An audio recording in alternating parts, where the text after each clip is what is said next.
Welcome to The Daily Grind, a Bluff City Media daily podcast. Stepping up to the microphone is your host, Luke Hatmaker. Grab your favorite morning brew, and let's get to the show. Start spreading the news. I'm living today. I want to be a part of it.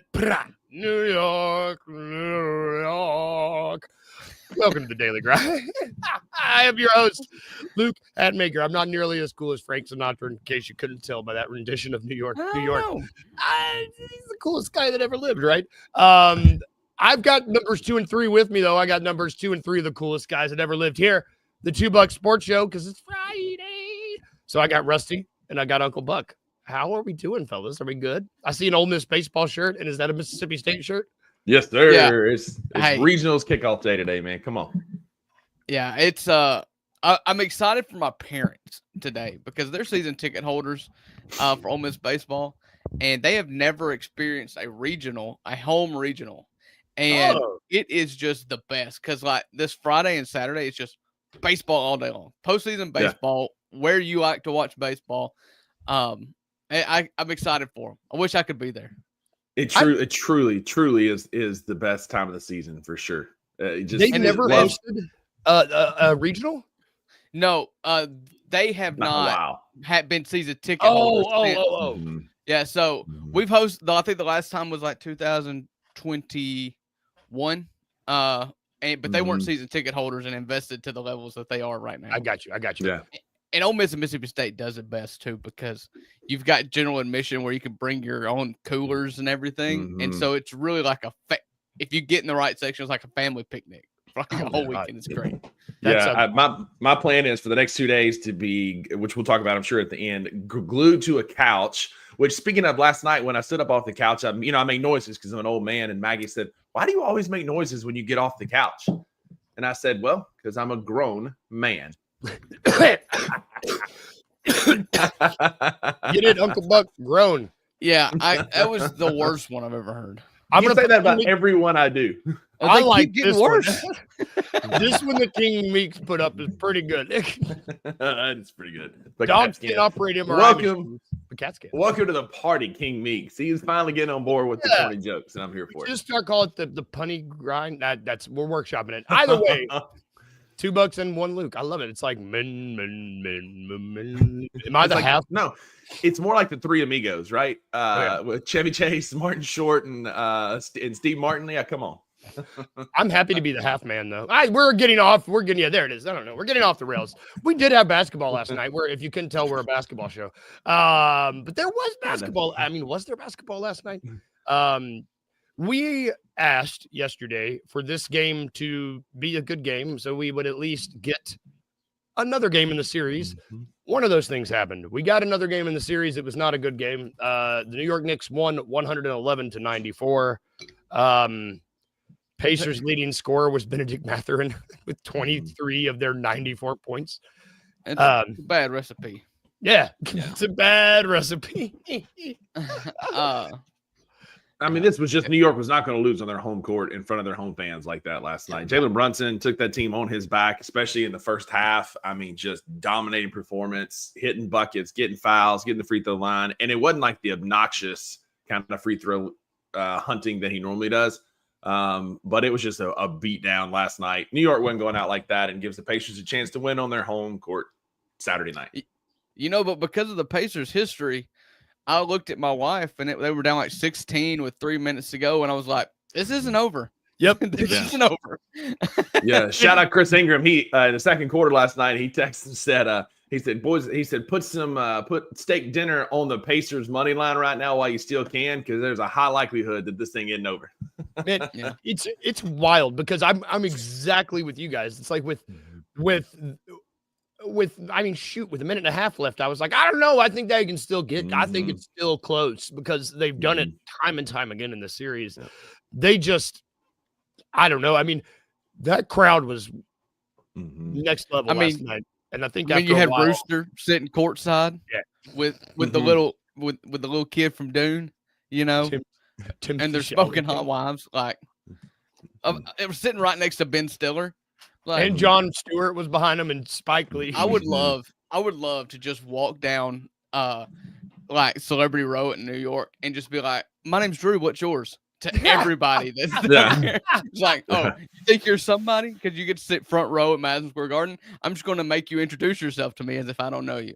You know, and TJ McConnell was doing, man. You sent that picture to us where he's just like all of them are right there. He's wearing. I was about to say, like, if you look, and I was just about to bring that up. You look in there. That's a who's who. You got Jon Stewart, one of the best like reaction photo faces I've seen in a long time. Ben Stiller standing up. You've got Miles Teller there. You got Timothy Chalamet or whatever his last name is sitting there between the Kardashian people. And it's just an epic who's who, and TJ McConnell hitting the 3 in the jaw twos right in front of him. Like, incredible. Incredible. Those, we got to talk about those jaw twos he's wearing because those look like they're team issued.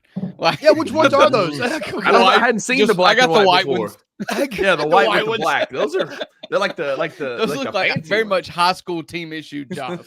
It's like the old. You remember when you were kids and you had the old shirts that they were like jerseys? They just had a number on them, but no team affiliation. We called them pennies. Pennies, pennies. That's just like number 4. It's like why? That's what they look like. These are the nondescripts, like the jaw 2 nondescripts. Is what the jaw 2 pennies. I don't know this. I think, is there anything to take from this game? Let's ask that. I mean, because I think we were all like, this is going to go back to 6 to the field house. So Pacers can win on their home floor. The Knicks aren't going to lose in the Garden in front of this crowd. I mean, like, is there anything? The only thing that I have noticed out of these last couple games is I can't believe I'm about to say their 2 names. The DeLon Wright, Landry Shamet combo for New York has been.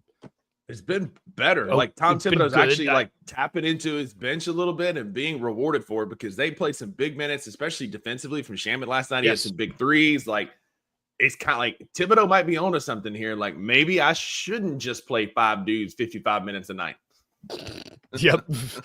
I mean, we got to this point last year where it was just like everybody started getting hurt. Yeah. And now I just think like everybody, I mean, it's a drag playing every other night. I mean, there haven't even been an extra travel day through the playoffs. Mm-hmm. It's every other night. And you look at a game in which you had one day to get from Indiana to New York again to play another game at Madison Square Garden. Like, yeah, I mean, to me, it's honestly common sense. And especially if you've got a lead early and you can just, it's what Taylor Jenkins used to do. Is just like, hey, I'm going to throw this guy out here. And if we can sustain it, great. If not, let's just, start over. And leave him out there for a little bit too long. Yeah. I was just like, they threw him out there and it was like, hey, this works. And our guys can rest a little bit. A best case scenario. Yeah. I mean, it should. We're talking about the Knicks. I mean, the Knicks played great defense and they made their shots, which is a pretty good recipe to win a basketball game. The Pacers did not play well. I mean, they got 3 points from Nesmith, which he seemed a little limited. I mean, he seemed like he hurt his ankle in that last game, and he's kind of coming. That shot may be wearing off a little bit. Yes, yes. But Miles Turner had 5 points.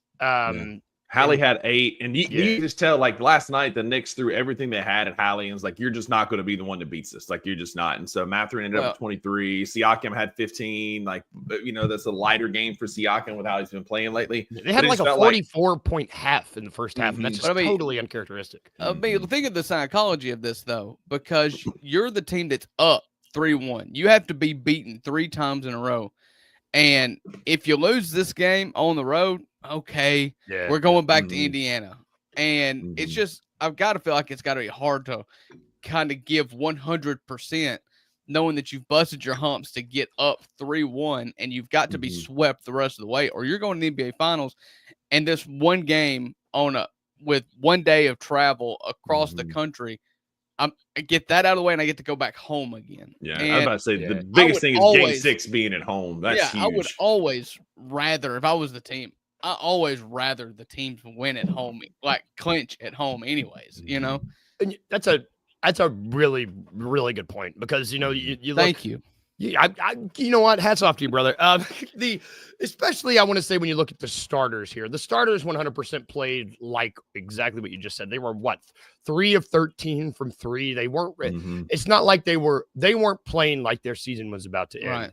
But you got to look, the role players like Shepard, Toppin, McConnell, and Matherin all played their typical selves, like 8+ points each of them, know, and if those guys still played to their standards and the starters were just like, look, we're going to take this sucker back home and win, then I think it's going to bode well for them. Wayno brings up a good point. Like Josh Hart made all the hustle plays last night. Shout out to Wayno in this picture here. Made all the hustle plays last night. Like he got every board, every 50-50 ball. It felt like, especially like in that third quarter where it was kind of like the Pacers started making a run and then Hart was tapping out every rebound and chasing one down on the sidelines. And like last night, Josh Hart just wanted that and just out hustled most of the Pacers team. Yep.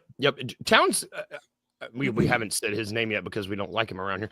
Towns had a good game, like 24 points, 13 boards. It seems like this is a series that the Indiana doesn't necessarily seem to have a specific answer for the way that Towns likes to play. This game, sassy. They don't have a sassy. Listen, I was watching the game and Haley was on the couch with me, and she's not in the weeds on the NBA like we are. She knows her Grizzlies players, but that's about it. And, I'm excited to see what you're saying. He gets an and-1 cat, and she's like, "Wouldn't you love the Grizzlies to have him?" And I was like, No, I wouldn't. And she said, "Why? He looks good." I was like, "I don't know how to explain it to you. I just don't like him. I never liked him. He's extremely sassy. His voice changes all the time. I just passes like that. I don't like him." Yeah, him and Hallie have a voice off because they both have about 4 different voices that they can throw out at any time, in any interview, in any context. And so do not put them in the same sentence. No, go ahead, Rusty. Go ahead. I was going to say, there's been a faction of the Grizz fans in the last week that have been taking victory laps saying we need to trade Jaren for Cat. Like Jaren needs to go. We need Cat. Get off Twitter, Rusty. It's a dark place. It is. I'm starting to mute these people, which is I'm grateful for. I heard I think it was Brian Hurst is the thing you carry dead people in. Talking yesterday, he was like, Hallie and Cat both have high waist and long legs, and he was trying to use that as like a reason that they're weird. Brother, my waist is like right out of frame. I have a high waist and long legs, and I'm not as weird as I'm a weirdo, but I'm not as weird as Cat. We're just a little weird around here, right? That's what I call the Chet Holmgren. Because buddy, I saw him in street clothes in the FedEx Forum, and he looks like an alien. His torso is the same size as mine. Yeah, because at least like Wemby being an alien, he is at least proportional. Right? I've seen him in street clothes. I've seen him like he looks like a normal human that just got stretched really big. But you're absolutely right. Like Chet Holmgren is an alien.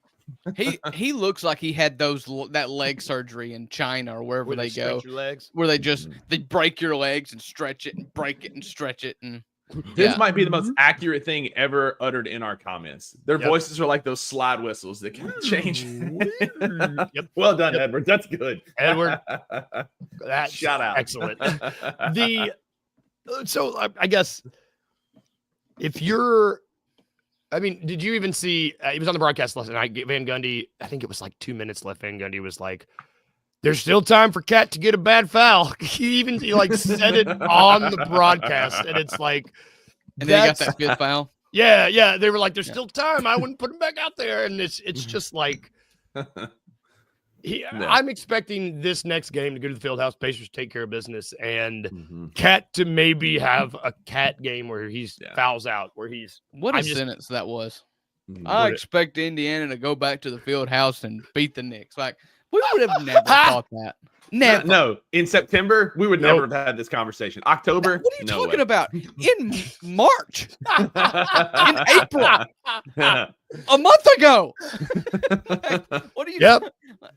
What we would have never thought this would happen. I was talking with a buddy of mine. He works at Grind City named Zach. We were talking about that this week. He's a big Pacers guy. He's from up that area, big Colts fan, big Pacers guy. And he's like, we're just playing with house money at this point. He's like, everything's just fun. Like, it's just fun time to watch basketball. And I'm like, it must be nice. It must be nice. It must be very nice. Like, any last thoughts on this game before we take a quick break? We got a weird off night tonight. Yeah, I don't know what I'm going to do. Basketball. College baseball. College baseball. State plays tonight. They're the late game against Northeastern. Hail State. You're absolutely right. I'm going to watch it. I'm going to Northeastern Community College. From Boonville, Mississippi. My We went to cousin went to school school there. I went 9 semesters at that community college. Man, Uncle Buck, you need an ounce of hope after that, brother. We're going to take a quick break. We will be right back. Looking for an alternative to alcohol or conventional medicine? Check out Ounce of Hope, a Memphis-based dispensary with 2 local stores in the Sanderland Center and on South Cooper Street. You can get all the products you need in a location convenient to you. Each store offers an intentional shopping experience with dedicated bud tenders to answer all of your questions, from product selection and mushroom blends to our personal favorite, the Delta 9 seltzers. You gotta try the Peach Buzz.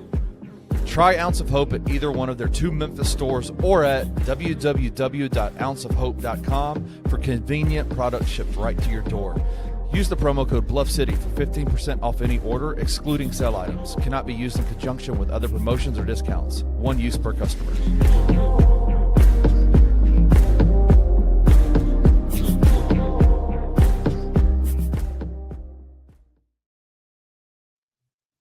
And we're back. I had a really funny image during that commercial of Cat having an Ounce of Hope pre-roll, smoking it, and then when he was done, his voice being like, "Hey, everybody!" Like maybe that's what he Turns needs. into Maybe James Earl Jones. yeah, maybe he That's just it. needs a little ounce of hope, and his voice will be That's it. changing.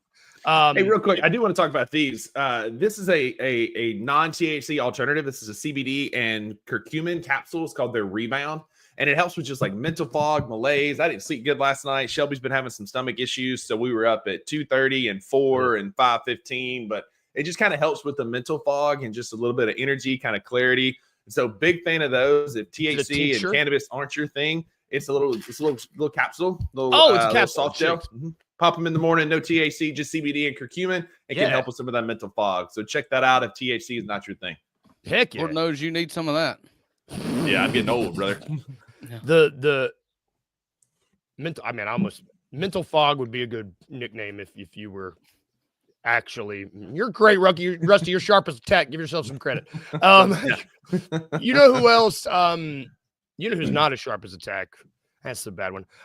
Quick question: are the Memphis Grizzlies? Oh wait, shout out Edward too. CBD gummies help with knee pain. So shout out Edward, attaboy. The gummies are great for knee pain. Knee pain sucks. Are the Grizzlies cursed? Yes. The Curse of the Crystal Skull, is that the name of it? That's what I'm going to call it, the Curse of the Crystal Skull. Because if you don't know this urban legend, if the crystal skull they found on top of the Bass Pro Shop pyramid that was put there by the founder or the Indiana Jones? No, that's the movie with the aliens. There was a real crystal skull that they found. Have you not heard this, Uncle Buck? Oh my God. Let me get the exact urban legend up. So when the crystal skull at the top of the Bass Pro Shop pyramid, they apparently, no, not the crystal skull, the Indiana Jones movie. Okay. So they said that they smelled something in the pyramid and they found a box in the early 1990s at the top that had a crystal skull in it, that apparently the person that built it put it up there because he was a weird Egyptologist. He like worshiped some weird Egypt god or whatever. And they took it out of the pyramid. Long story short, they're saying that thing was cursed because it was an ancient Egypt artifact that we removed. Oh, okay. And in doing so, unleashed the curse of an ancient deity. I don't know. It sounds like something Egyptian. I don't know. We're Christian. We They found Jesus's skull in the top of the pyramid and they moved it. The reason I bring this up is because we talked about Tariq Baravic on Tuesday, and then the poor bastard tore his ACL yesterday, and what a horrific injury. I just don't. So thankfully it did come out that there was no ligamentous damage, but watching that video, that is the textbook mechanism of injury of ACL tear. When it happened, he hit and hyperextended that knee. I had zero doubt in my mind that there was an ACL tear, but thankfully he is still young and made of rubber. And so he was able to bounce back, but he did not have ligamentous damage, but he is going to be on the shelf for some time with some, like, there's going to be some stretching in there at the very least. If you had hashtag Ask Dr. Drew, I'd have told you he didn't tear his ACL. He's fine. He's just being a big old baby, which he did fit in perfectly with the Grizzlies. Like I said in the group chat yesterday, and like I said on Twitter, like our injury luck is so bad that it is literally extending to people that are just whispered in Grizzly circles. Like there was nothing confirmed. There wasn't a hard contract. This was just a, hey, the Grizzlies are going to bring him in for some summer league try and see what happens. Boom, hurts his knee. Like we are that freaking cursed. We were sniffing a little bit of joy. It was like, it's like when you walk to a campsite and they have those really crappy, like concrete bathrooms. You're like 100 feet away and you're like, ooh, not using that. It's like they smelled our joy and they were like, no, we're taking it from you because let's just go through it. What do you think? Yeah. I think it's less of a curse and more of a karma for constantly like sitting players on back-to-back, being weenies. You know, you go look at the 4 teams, or I guess now the 3 teams that are left in the NBA playoffs. And it was even true for Minnesota as well. So Final Four, like, dude, they didn't take nights off. They played every night, every single night. They didn't nurse anything. It wasn't like some kind of return to play plans. Like, oh, you're healthy, okay, go play.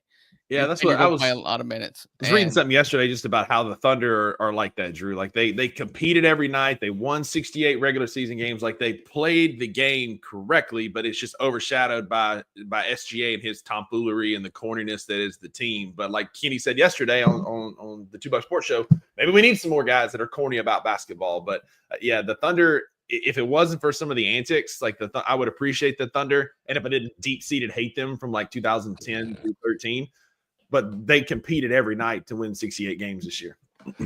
And it's not only that, but it's like you even switch the spotlight over to like Hallie, where Hallie didn't have a great first half of the season. He was kind of like, he even said that he was coming like kind of a slow getting back to it from the Olympics, getting on social media. But the dude still went out there and competed every single night. He wasn't, he was mentally, he was in a mental funk, but he didn't let that stem to off the court stuff. He still went out there and he competed. And it's important. It's important.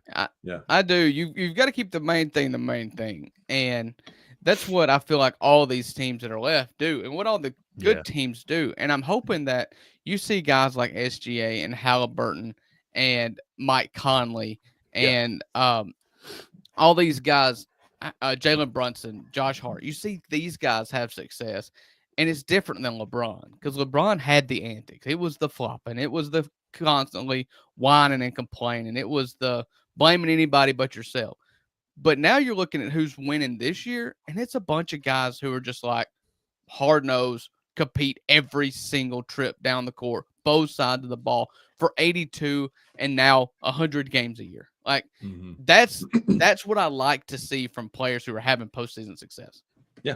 And those it makes rooting for a team like Indiana or the Knicks, not the Thunder, a little bit easier because of the way they compete and they play. Absolutely. But I mean, I'll be I'm not come around on the Thunder, but they've got everything that you want in spades as well. Yeah. They just happen to be bitter rivals for the last 15 to 20 years for us. And so it's hard for us to give that credit.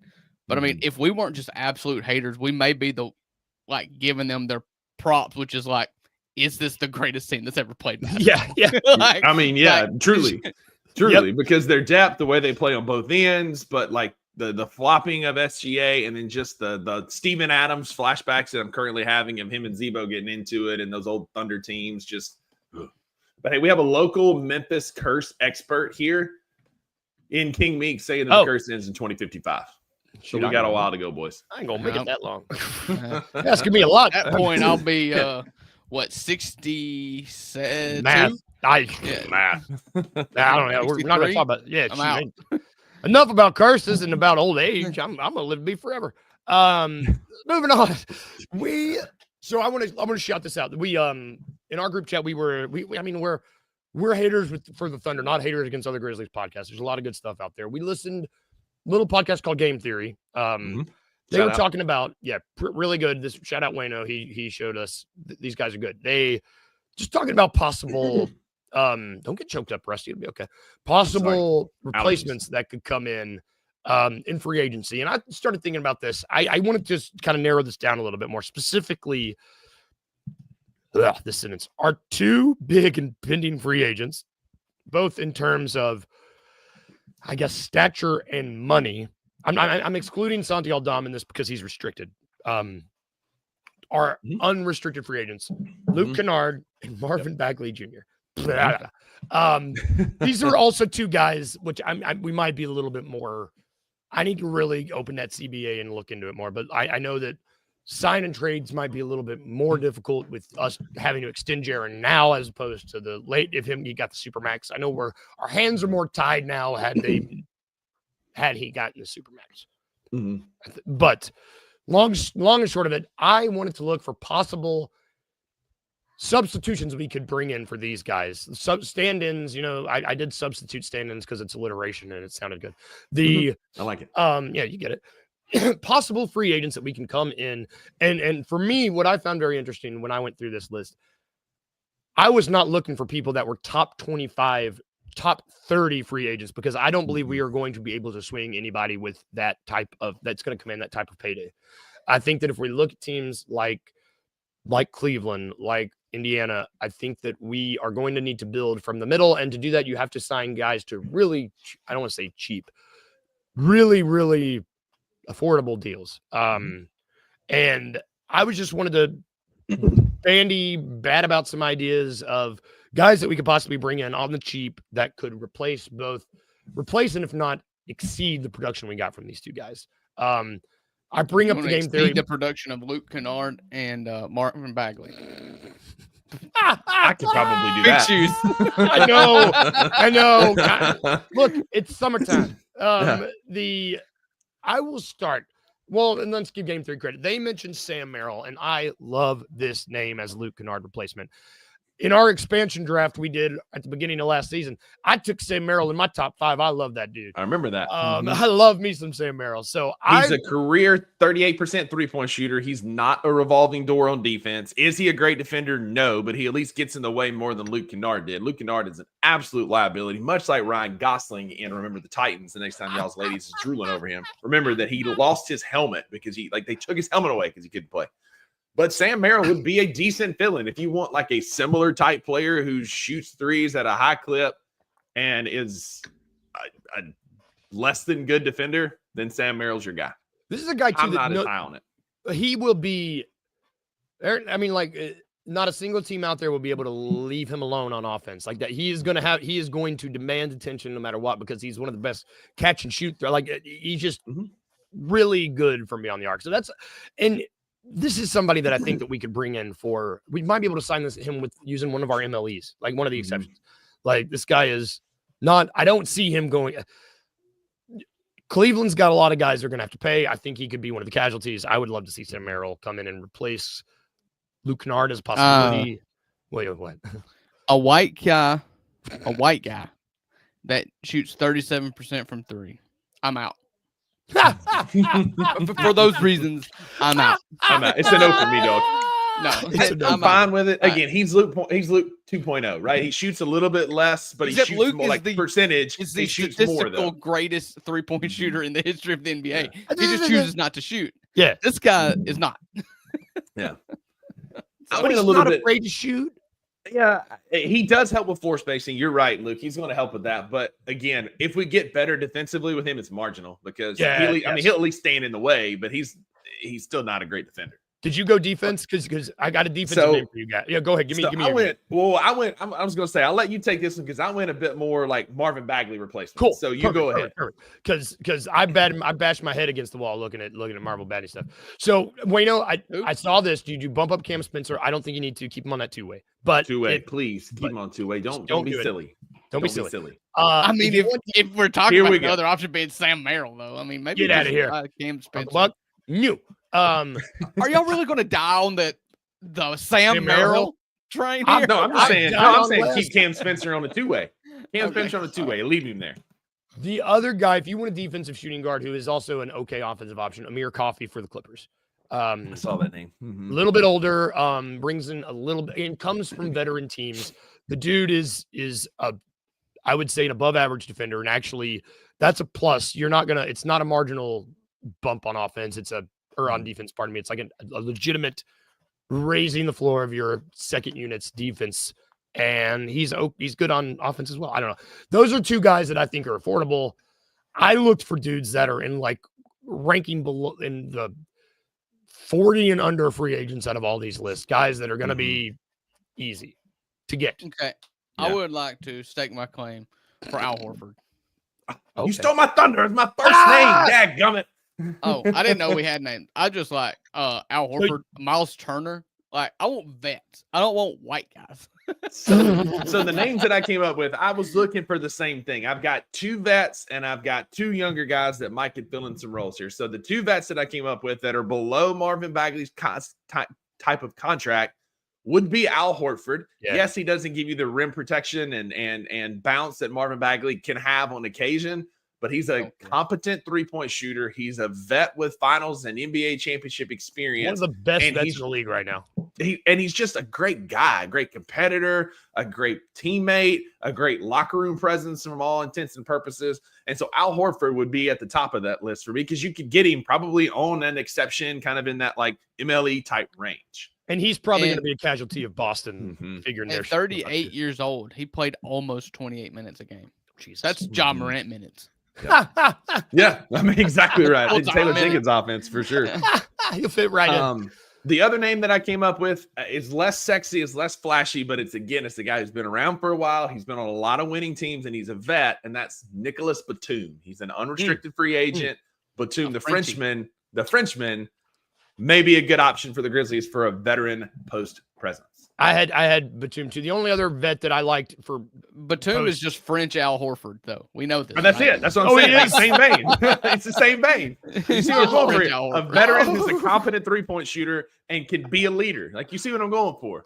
In that same vein, I looked at Larry Nance Jr. I think that if you can consolidate that spot with a vet, I think that's an easy spot to upgrade with a vet. Who are your young guys there? Who'd you see there? Yeah, so Naz Reid obviously is going to come up, but somebody's going to way overpay Naz Reid, so I don't think he's going to come. He wouldn't be one of the guys coming to Memphis.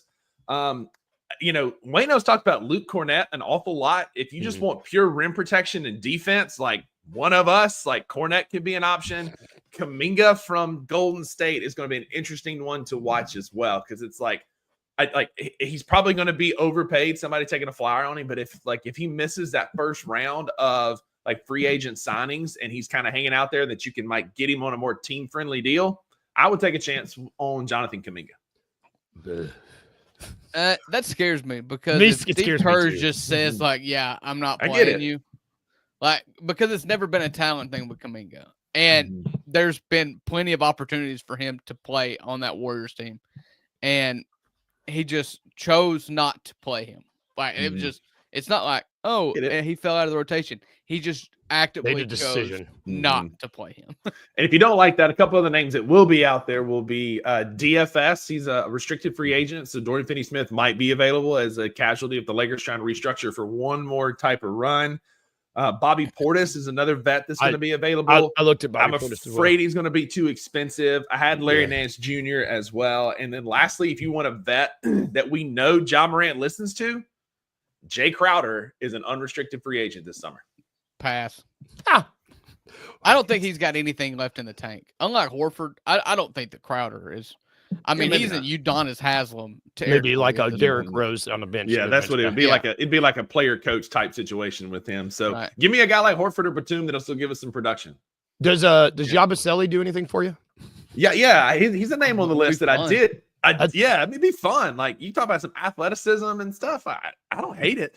I want Uncle Buck to have to root for a Frenchman. Now that we're talking about Batum and Yabusele, I kind of like. Precious Achiuwa is another name that's on there from the Knicks. He could come back to Memphis. It sounds French. He's from Memphis, played college ball as a Tiger. Maybe Achiuwa, bless you, could be the guy. Achiuwa. Makes me think of Quentin Williamson for the Jets when he sneezed, blessed himself, and thanked himself in his NFL draft interview. It's one of my favorite moments of all time in the NFL draft. Bless you. Thank you. And then he keeps going. Maybe I'm too much of a prisoner of the moment, but like, I'll take Malik Beasley. He can move his house arrest to Shelby County. That would be fun. Somebody's gonna pay that dude. That dude's gonna exactly.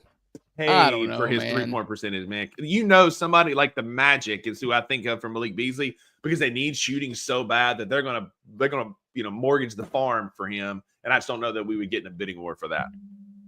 It's going to be interesting either way, man. There's guys that I keep seeing that this isn't a flashy free agent class, but I just don't think it's a flashy free agent class at the top. If you're the Grizzlies and you need some role players, there's a lot of guys that Chris I Paul? like.